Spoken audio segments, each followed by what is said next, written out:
Merci beaucoup, merci à vous tous d'être là, de remplir progressivement ces sièges. C'est pas que l'heure soit tellement, c'est pas que ce soit tellement tôt. L'avenir, et vous êtes l'avenir, appartient à ceux qui se lèvent tôt, chacun le sait. Mais il se trouve que j'ai par ailleurs un autre rendez-vous qui n'est pas totalement dans le domaine de la FinTech, encore que à l'Élysée, comme tous les mercredis, et que je ne peux pas me permettre de faire insulte à la République en étant en retard à ce Conseil des ministres présidé par le Président.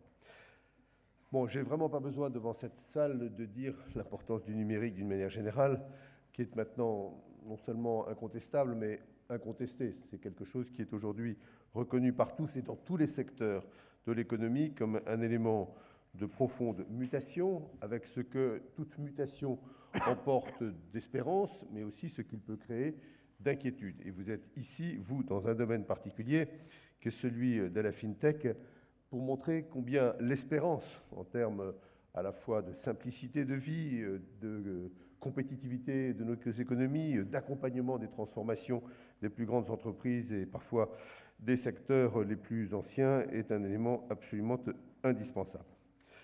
Je voudrais, parce que cela revient à la fonction qui est la mienne, vous dire quelques mots, au fond, sur ce que nous avons fait, et tout particulièrement ces derniers mois, donc qui va avoir des effets au cours de l'année 2017 et au-delà, pour non seulement prendre en compte ce que vous représentez du point de vue des FinTech, mais aussi vous donner le plus possible de chances de réussir en modifiant le contexte dans lequel vous agissez.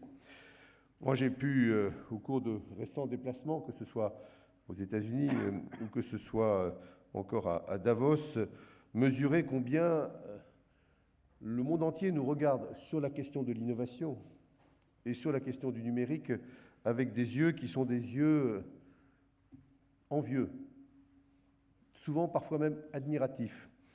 On parlait à l'instant de ce qu'il est convenu d'appeler le French bashing. Je vous le dis tout de suite, il y a un moment donné, on va finir par n'entendre parler de French bashing que dans la bouche de Français.